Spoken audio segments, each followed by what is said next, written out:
On a Tuesday morning in October of 1987, a man named Delmar Ostrander stood in the gravel lot behind his machine shop in Chickasaw County, Iowa, and watched a flatbed truck pull away with the last hub he would ever order from the Whitmore Foundry in Dubuque.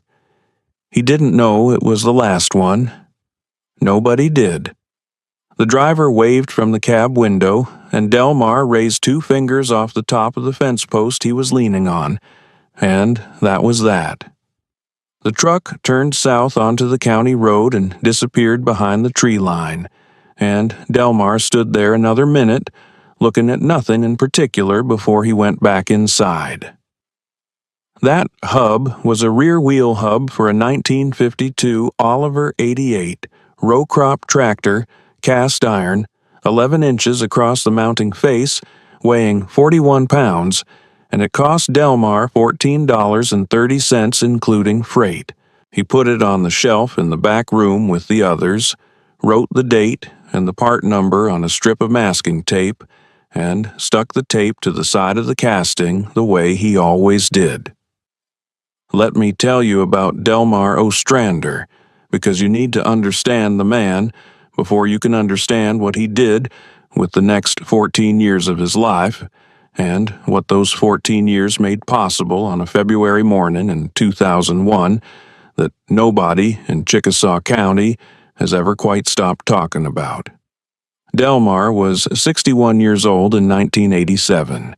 He had been running Ostrander Machine and Salvage on the same 6 acres off County Road B-47 for 33 years, since he came back from Korea with 2 fingers missing on his left hand and a mechanical aptitude that the Army had been kind enough to sharpen into something useful. His father had run a blacksmith operation on the same ground before that, and his grandfather before that had shod horses and repaired wagon wheels on the same patch of Chickasaw County clay going back to 1901.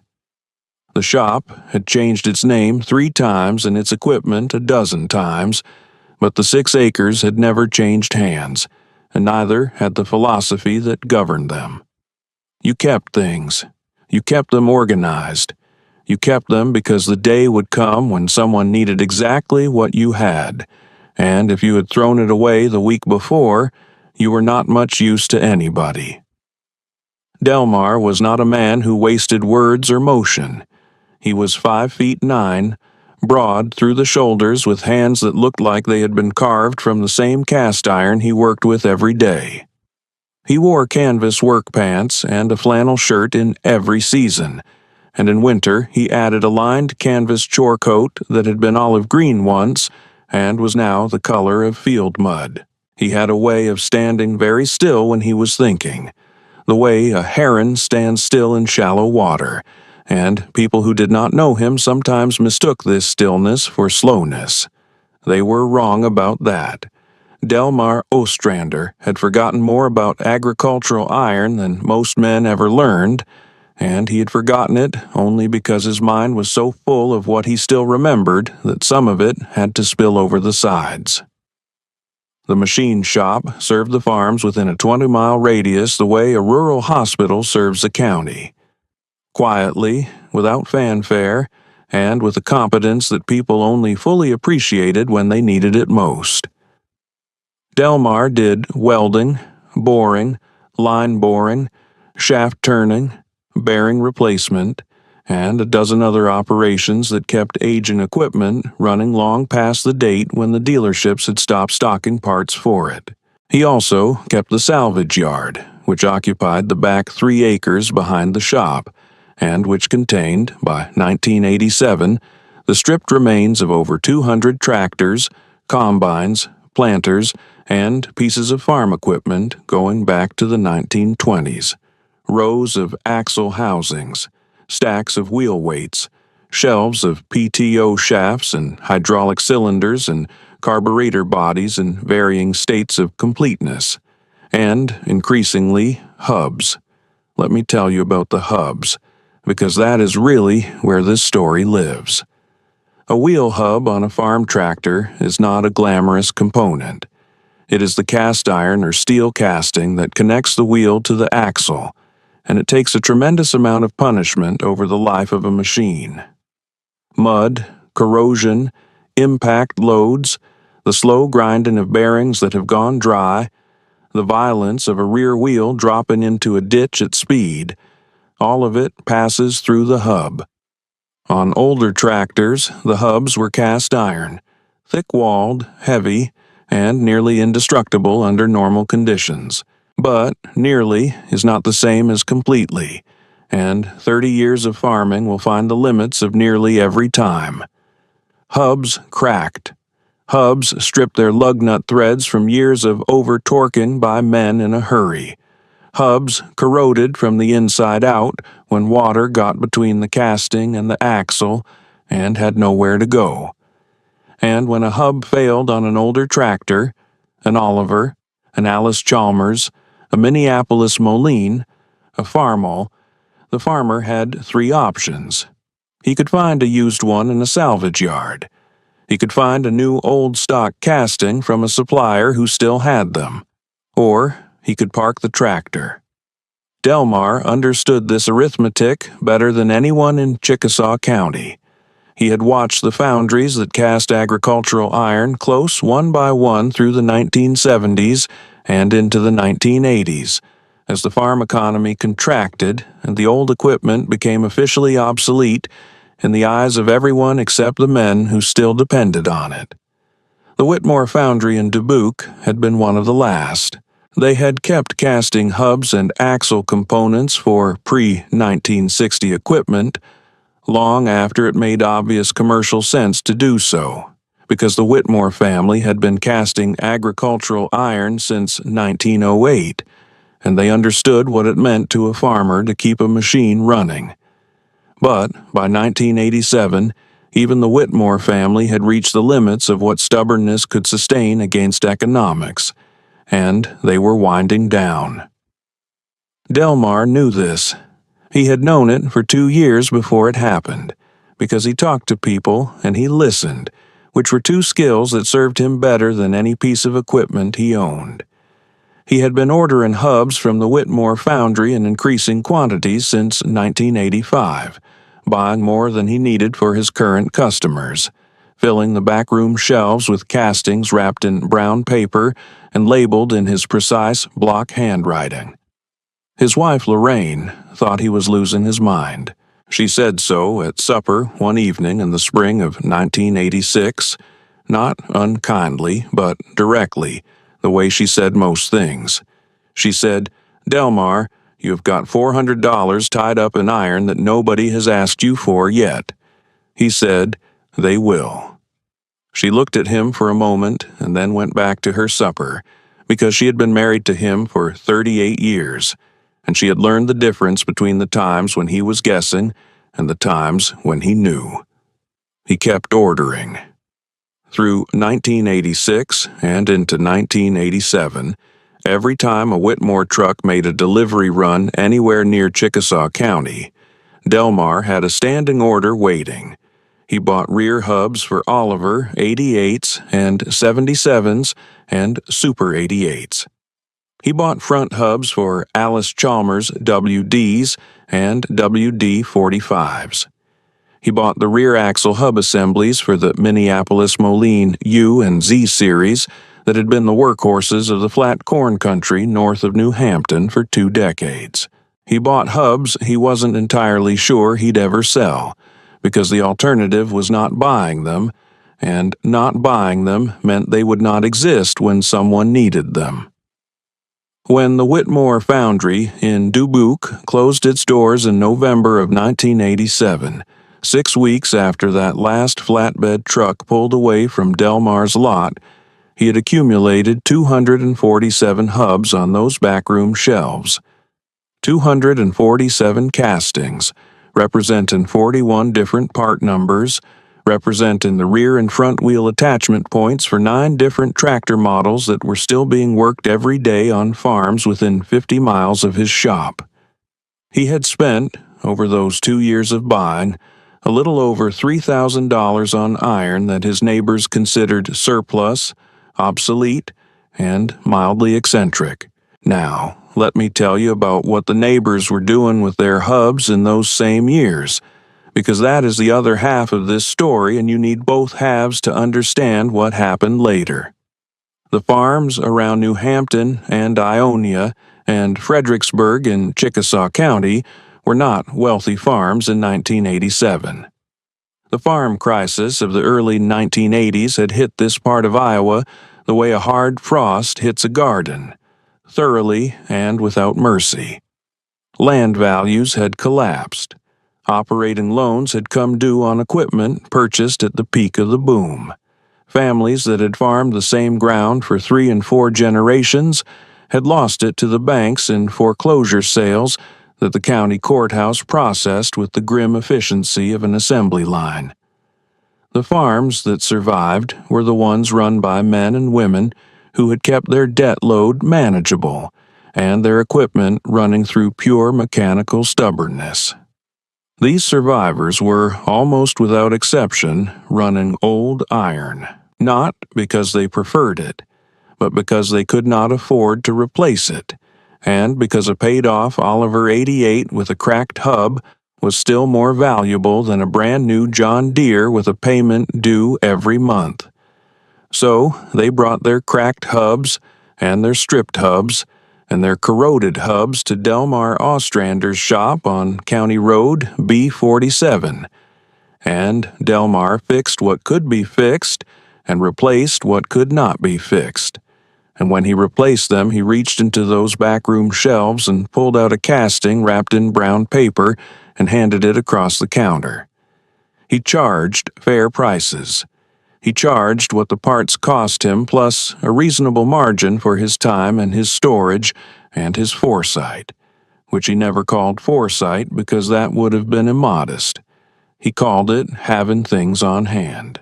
His customers called it a lifesaver, usually at the moment when they were looking at a cracked hub on a Tuesday afternoon with corn waiting in the field and rain in the forecast for Thursday, and Delmar was already walking toward the back room. This went on for 14 years. Let me tell you about those 14 years, because they are not a footnote to this story. They are the story. From 1987 to 2001, Delmar Ostrander sold hubs. Not all the time. He had a full machine shop to run, and the hub business was a fraction of his work. But steadily, the way water moves through good soil, the hubs moved off those shelves and onto tractors.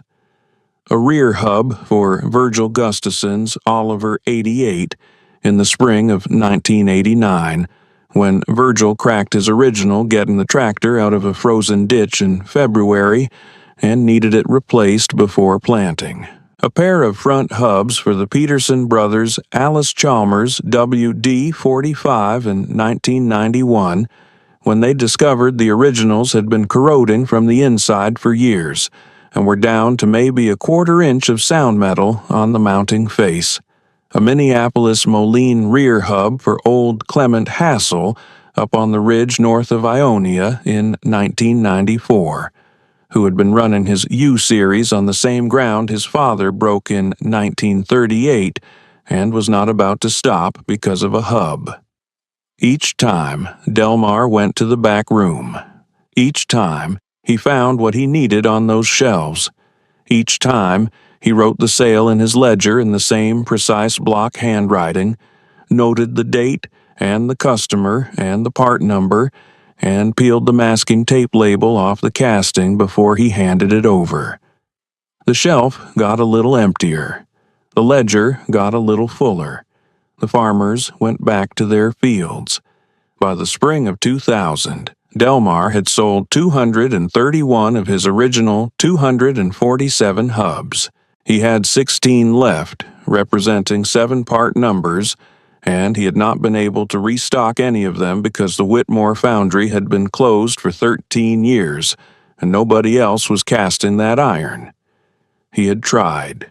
He had made calls to foundries in Illinois and Wisconsin and Ohio, sent drawings and sample castings, gotten polite responses, and then silence. The quantities were too small. The tooling costs were too high. The market was too thin. Nobody was going to cast 41-pound agricultural hubs for pre-1960 Oliver tractors in quantities of 10 or 20.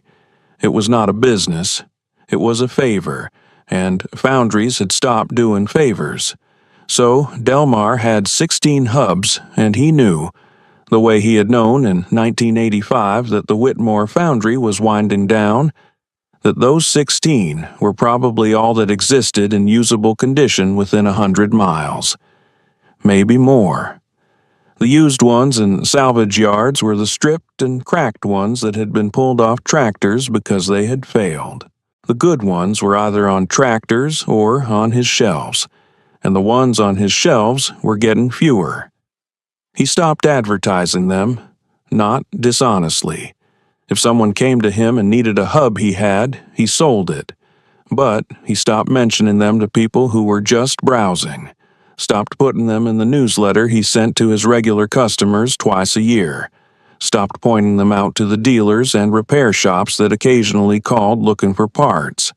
He was not hoarding. He was being careful, the way a man is careful with the last of something irreplaceable. He had no way of knowing that the phone call was coming in February of 2001, but he was ready for it when it did. Now, let me tell you about the other side of this story, because there was a man in Chickasaw County in those same 14 years who was doing almost exactly the opposite of what Delmar Ostrander was doing, and understanding that man is what makes the February morning make sense. His name was Randy Crowley, and he ran the Crowley Farm Equipment dealership on the south edge of New Hampton, which was the largest agricultural equipment dealer in Chickasaw County, and had been since Randy's father opened it in 1968. Randy had taken over from his father in 1983, and had built the business aggressively through the late 1980s and into the 1990s, adding a service department, a precision agriculture division, and a GPS guidance system installation service that was, in 1998 and 1999, doing very well. Randy Crowley was 44 years old, broad-shouldered, with the kind of easy confidence that comes from being the biggest operation in a small market. He drove a clean half-ton pickup and wore a Crowley Farm Equipment cap that was always new enough to still have its shape. Randy's dealership did not stock parts for equipment older than 15 years. This was a business decision, and it was not an unreasonable one. Old parts tied up capital, took up shelf space, and turned over slowly. The farmers who needed them were not, as a rule, the farmers buying new equipment, and new equipment was where the margins were. Randy had made this decision formally in 1991, when he had done an inventory analysis and found that 20% of his shelf space was occupied by parts that accounted for less than 3% of his parts revenue. He had cleared that inventory out in a liquidation sale that fall, selling the old stock at cost to get it off the books, and had reinvested the shelf space in precision agriculture components and hydraulic fittings for current model equipment. Some of what he sold at that liquidation sale were hubs, old hubs, the kind that fit the pre-1960 iron that was still running on the farms around New Hampton. He sold them for $3 apiece, which was what they had cost him in the early 1980s when he ordered them from the Whitmore Foundry before they closed. He sold them to whoever would take them. Some went to farmers. Some went to a salvage dealer from Waterloo who bought old parts in bulk and resold them at swap meets. Some, almost certainly, went to Delmar Ostrander, though Randy did not know that at the time and would not have particularly cared if he had. Randy Crowley was not a bad man. He was a practical man, and in the agricultural equipment business in the 1990s, practical meant focusing on what was selling and letting go of what wasn't. He had a payroll to meet and a floor plan to service and a GPS division that needed his attention. He did not have time to be sentimental about cast iron hubs for Oliver 88s. He also had a way of talking about Delmar Ostrander that was not quite dismissive and not quite respectful, which is a tone that people in small communities develop for the person they cannot entirely figure out. Randy would say, when someone asked about getting a part for an older machine, that they could try Delmar out on B47, that Delmar had a lot of old stuff out there, that Delmar was good for that kind of thing. He said it the way you direct someone to a pawn shop. Helpfully, but with a slight implication that needing a pawn shop is a step below needing a real store. In the fall of 2000, Randy Crowley bought 6 Oliver 88 tractors at an estate sale in Mitchell County. The estate was the Borgman Farm, which had been operated by Heinrich Borgman until his death in August at the age of 89, and which his children, none of whom farmed, were liquidating as quickly and completely as possible. The 6 Oliver 88s were part of a larger lot of equipment that Randy bought for $11,000, intending to clean them up and resell them individually at a profit. It was not the kind of deal he usually did. His dealership sold new equipment. But the price was right, and he had a customer in mind for 2 of the tractors, a hobby farmer south of New Hampton who collected vintage iron and had been asking Randy to keep an eye out. Randy had the 6 tractors hauled to his lot and lined up in a row along the south fence.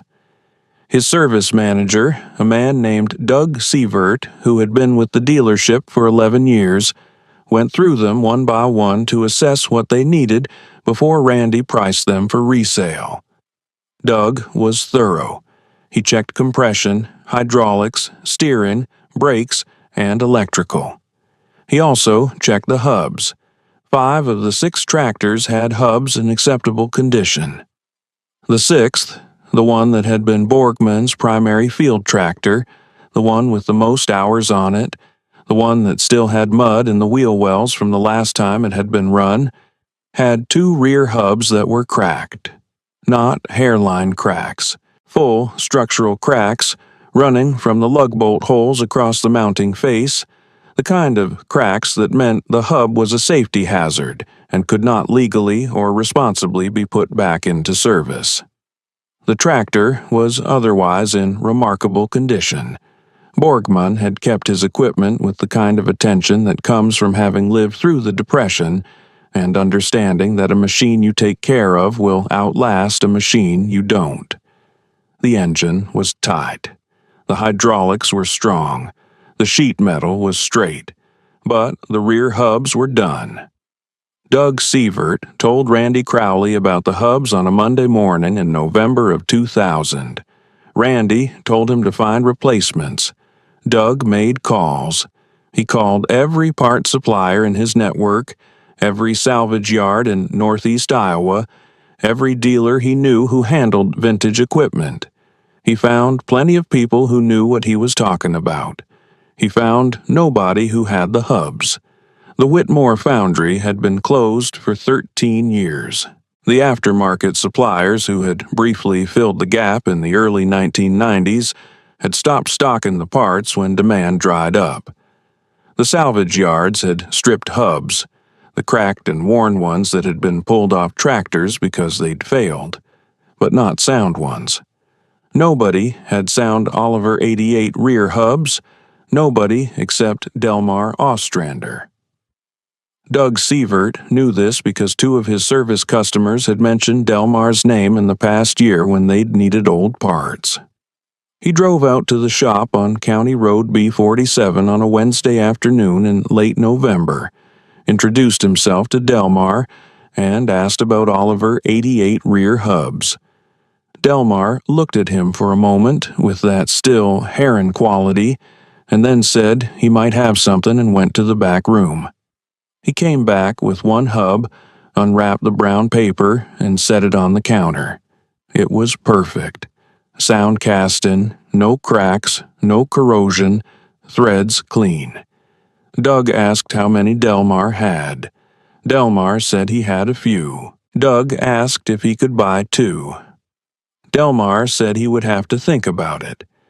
Doug Sievert went back to the dealership and told Randy Crowley that the old guy out on B47 had the hubs, but was being cagey about how many. Randy said he'd handle it himself and called Delmar that evening. Now, let me pause here and tell you about that phone call, because it is where this story takes the turn that makes it worth telling. Randy Crowley called Delmar Ostrander at 7:15 on a Wednesday evening in November of 2000. Delmar was at the kitchen table with Lorraine, finishing supper.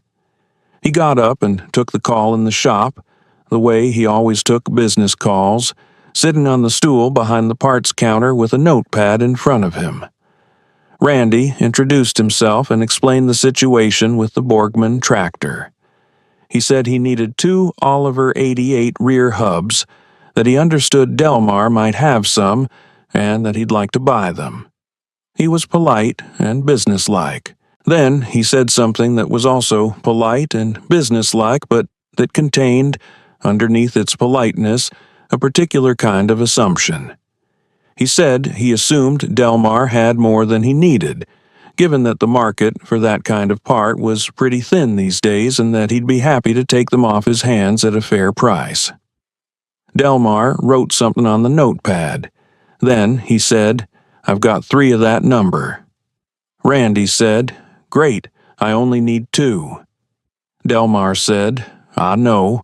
I'm telling you, I've got 3, so you understand that selling you 2 leaves me 1. And I want to think about whether I want to be down to 1. There was a pause on Randy's end of the line.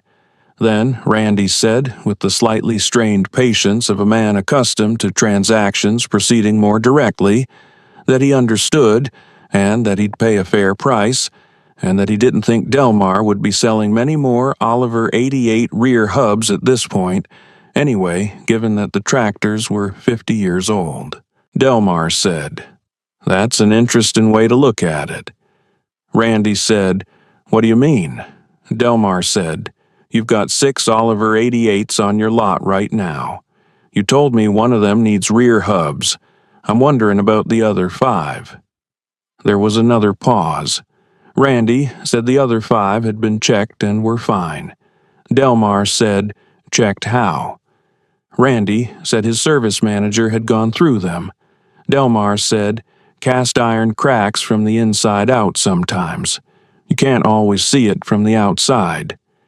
Has Doug put a light inside those hub bores and looked at the mounting face from the back? Randy said he didn't know exactly what Doug had done. Delmar said, "I'd suggest finding out before you sell those tractors. Because if one of them has a hub that looks fine from the outside and isn't fine from the inside and somebody gets hurt, that's going to be a problem for you." There was a longer pause this time. Randy said he'd have Doug take another look. Then he said, "So will you sell me the 2 hubs?" Delmar said he would sell him 2 hubs at $40 apiece, which was his standard price, and that Randy could send someone to pick them up Thursday morning. Randy said $40 seemed high for a 50-year-old part. Delmar said, "It's not high for the only one available. But I'm not charging you for that. I'm charging you $40 because that's what I charge." Randy said he'd send Doug Thursday morning. He did. And when Doug Sievert came Thursday morning, Delmar handed over 2 hubs wrapped in brown paper and took $80 in cash and wrote the sale in his ledger. He also handed Doug a flashlight and told him to tell Randy to use it inside the hub bores on the other 5 tractors before he put them on the lot. Doug looked at the flashlight and then at Delmar and said he'd pass that along. He passed it along. Randy had Doug do the inspection. 2 of the remaining 5 tractors had internal cracking that the initial visual inspection had missed. Exactly the kind of cracking Delmar had described, running across the mounting face from the inside, invisible from the outside until the casting failed. Doug called Delmar back that same afternoon and said they needed 4 more hubs.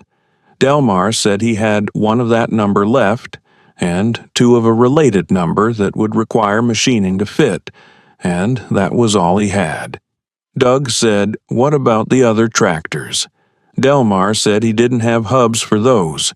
He said the only place he knew of that might have them was a salvage yard in Decorah that he'd been dealing with for 20 years, and he'd make a call if Randy wanted him to. Randy Crowley drove out to the shop on County Road B47 himself the next morning. It was a Friday in late November, cold enough that the gravel in the lot had frost on the shaded side of each stone, and Randy's breath made clouds in the air as he walked from his truck to the shop door. He had been to Delmar's shop once before, years earlier, and he had forgotten how much iron was back there in the salvage yard. The rows of axle housings and wheel weights and stripped frames going back to equipment his father would have recognized. He stopped for a moment and looked at it before he went inside. Delmar was at the lathe when Randy came in. He finished what he was doing, wiped his hands on a shop rag, and came to the counter. Randy explained that he needed to solve the hub problem on the remaining tractors and that he wanted Delmar's help doing it. He said he was willing to pay for Delmar's time and expertise. He said it straightforwardly, without the slight condescension of the phone call, and Delmar noticed the difference. Delmar said he'd make some calls. He made calls over the next 2 weeks. He found 3 more usable hubs, one in Decorah, one at a swap meet contact in Wisconsin, one in the back of a retired machinist's garage in Dubuque, who had bought it from the Whitmore Foundry liquidation sale in 1987 and kept it because he couldn't bear to throw away good iron. Delmar arranged to have all 3 shipped to his shop, inspected them, and sold them to Randy Crowley at his standard price. The 2 hubs that required machining to fit, he machined himself, charging his standard shop rate for the work. In the end, Randy Crowley got all 6 Oliver 88s into saleable condition. He sold 4 of them at prices between $1,800 and $2,200 each, and the hobby farmer south of New Hampton bought the other 2 for a combined $3,800. The total return on his $11,000 investment was just over $14,000, a profit of $3,000.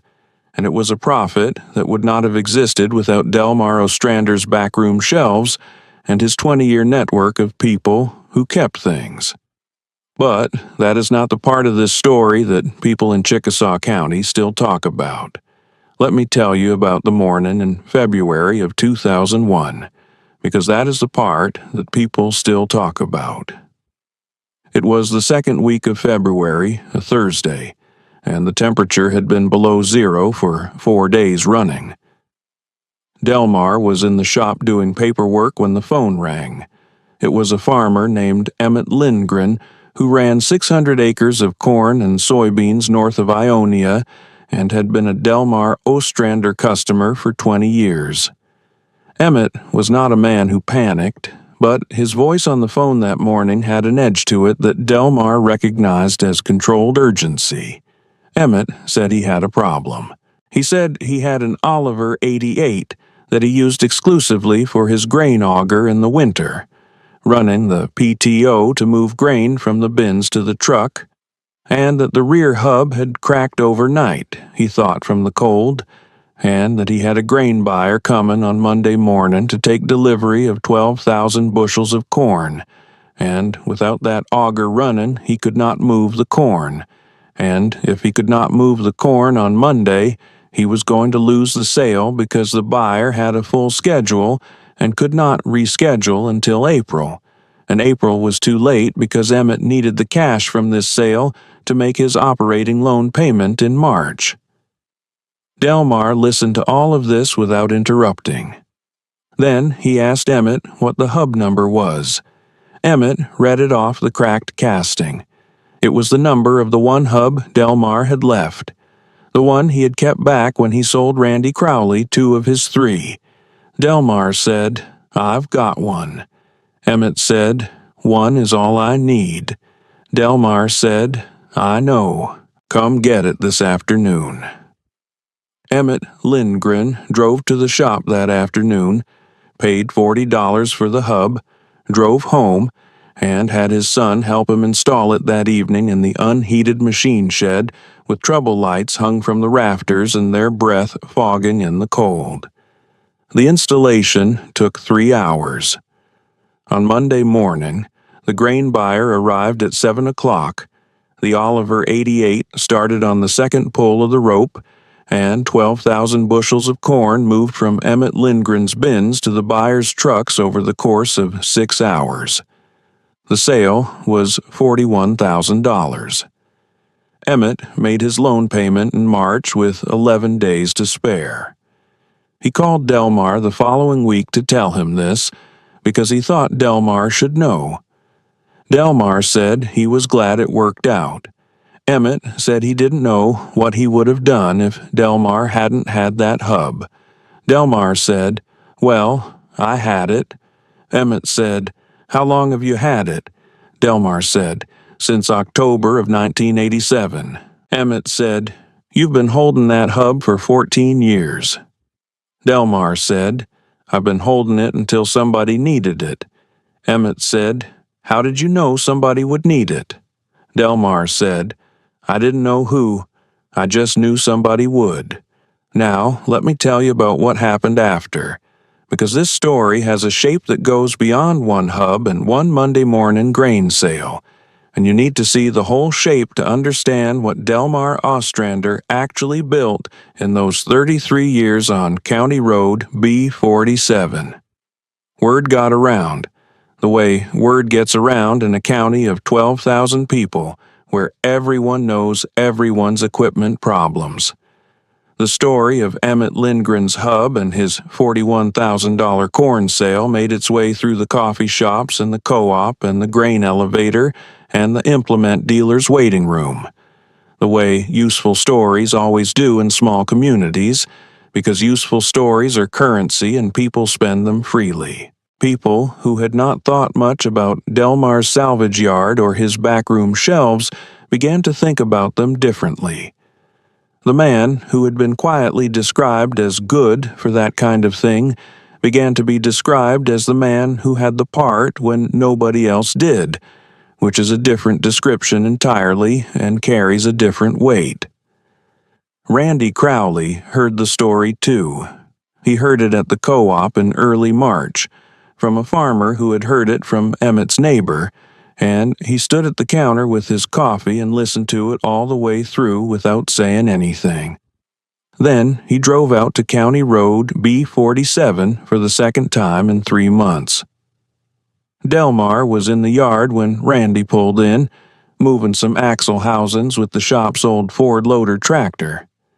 He finished what he was doing, parked the tractor, and walked over to where Randy was standing by his truck. Randy said he'd heard about the Lindgren hub.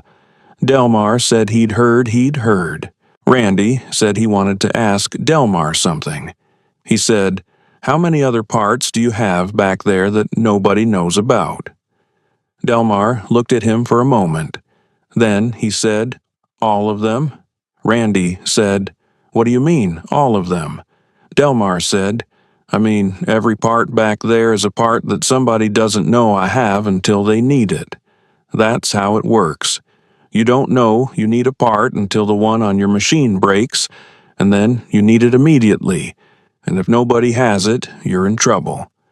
So, somebody has to have it before you know you need it." Randy said, "How do you know what to keep?" Delmar said, "You keep what was made in quantity for machines that are still running. You keep it organized so you can find it. You keep it protected so it doesn't deteriorate. And you keep it long enough that the people who threw theirs away start needing yours." Randy was quiet for a moment. Then he said, "I sold a bunch of old hub stock at a liquidation sale in 1991. $3 a piece. Delmar said, "I know. I bought some of them." Randy looked at him. He said, You bought my liquidation stock? Delmar said, Some of it. Not all. I already had most of what you were selling, but there were a few numbers you had that I didn't. Randy said, And you've been selling them since then. Delmar said, When people needed them. Randy stood there in the cold March air of that gravel lot and looked at the rows of iron in the salvage yard behind the shop, and Delmar could see him doing a kind of arithmetic in his head. The arithmetic of what those parts had been worth at $3 apiece in 1991 and what they were worth now, and what the difference between those two numbers represented in terms of judgment and patience and the willingness to hold something until it mattered. It was not a comfortable arithmetic for a man who had built his business on turning inventory quickly. Randy said, I owe you an apology. Delmar said, For what? Randy said, For the way I talked about you, to customers. You know how I talked about you. Delmar said, I know how you talked about me. Randy said, I said you were good for that kind of thing, like it was a lesser thing. Delmar said, It is a lesser thing to some people. It was a lesser thing to you until you needed it. Randy said, That's fair. Delmar said, It's not about fair. It's about what's true. You built a good business selling new equipment to people who could buy new equipment. That's a real service. I built a different business keeping old equipment running for people who couldn't afford new. Both things need to exist. The problem is when the person doing one of them thinks the other one doesn't matter. Randy said, I thought it didn't matter. Delmar said, I know you did. There was a silence between them that was not uncomfortable exactly, but was honest in the way that silences between men who have just said true things to each other tend to be honest. Then Randy said he wanted to talk about whether there was a way to work together. Whether Delmar would be willing to be a resource for the dealership when customers came in, needing parts for older equipment. Whether they could build some kind of arrangement. Delmar said he was willing to talk about it. He said he had always been willing to talk about it, that nobody had ever asked before. They talked for an hour in the cold, standing by Randy's truck, and by the end of it they had the outline of an arrangement that was simple and sensible.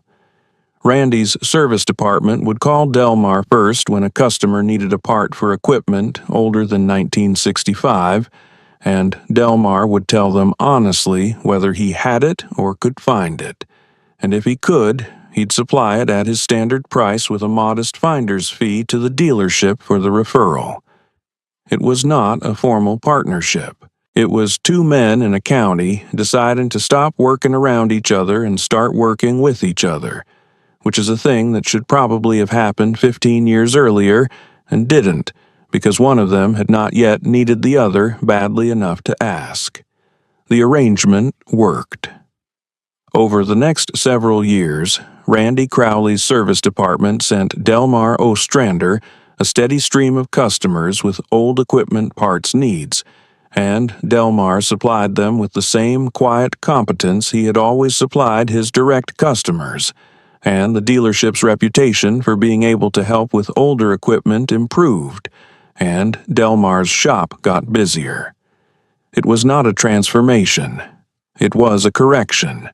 The kind of correction that happens when a community finally aligns itself with what is actually true about its needs. Let me tell you about Delmar Ostrander in his last years on County Road B47, because the story doesn't end with the arrangement, and it doesn't end with the hub, and it doesn't even end with Delmar. Delmar ran the shop until he was 78 years old, which was 2004. He did not retire so much as slow down, turning more of the machine work over to a young man named Caleb Steinmetz, who had come to him at 22 looking for a job and had stayed because he was one of those rare young men who understood immediately that what Delmar knew was worth learning. Caleb had grown up on a farm in Hardin County and had a mechanical aptitude that reminded Delmar in his more reflective moments of himself at that age. The same patience, the same willingness to look at a broken thing and think before acting. The same instinct that the answer was usually already in the shop somewhere if you knew where to look. Delmar spent his last years at the shop doing what he had always been best at: organizing, cataloging, and knowing. He went through the salvage yard systematically, something he had been meaning to do for years, and created a written inventory of every part in every row, cross-referenced by tractor model and part number and condition. He did this by hand, in a series of composition notebooks, in the same precise block handwriting he had used for 50 years. When he finished, he had filled 9 notebooks and documented over 4,000 individual parts. He gave the notebooks to Caleb and told him they were the real value of the business, more than the equipment, more than the building, more than the customer list. He said, "The machines are worth what someone will pay for them. The knowledge of what the machines need is worth whatever it takes to keep them running." Don't confuse the two. Caleb Steinmetz did not confuse the two. He still runs Ostrander Machine and Salvage on County Road B47.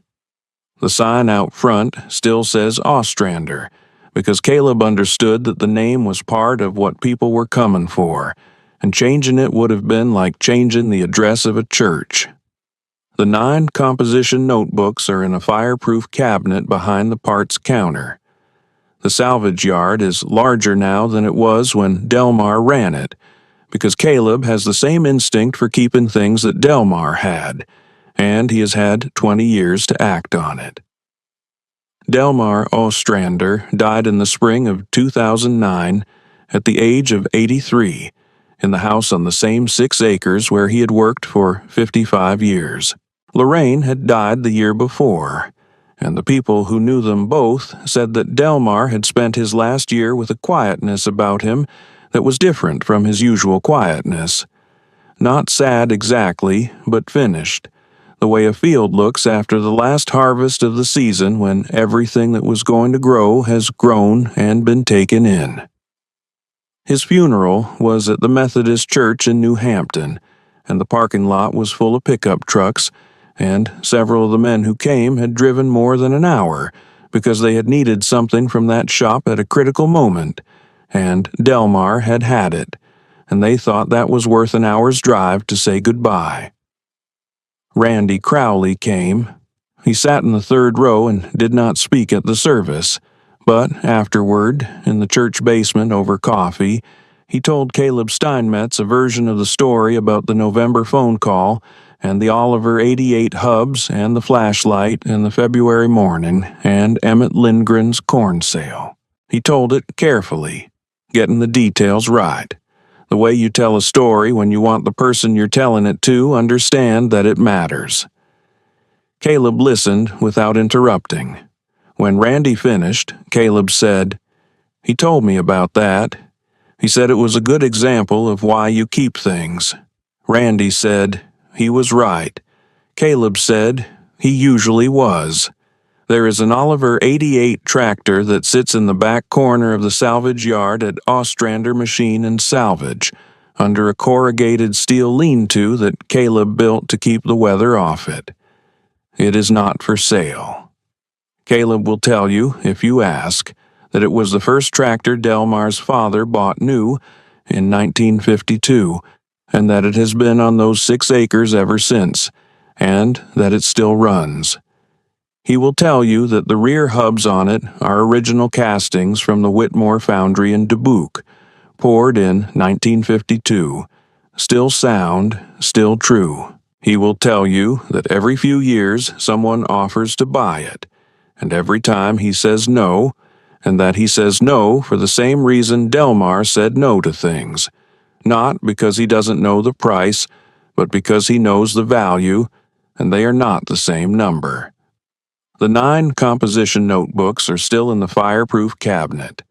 The foundry that cast those hubs has been closed for 37 years, and somewhere in Chickasaw County, On a farm north of Ionia, there's a man named Emmett Lindgren who made a loan payment in March of 2001 because a man on County Road B47 had bought a 41-pound piece of cast iron in October of 1987 and kept it on a shelf for 14 years because he believed that someone would need it.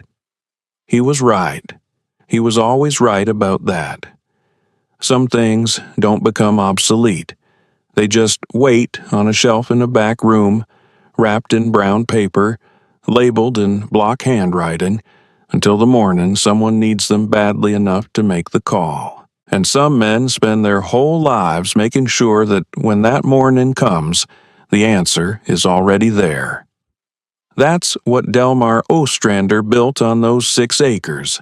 Not a salvage yard, not a machine shop, a library of last resorts, organized by a man who understood that the most important part is always the one nobody else thought to keep.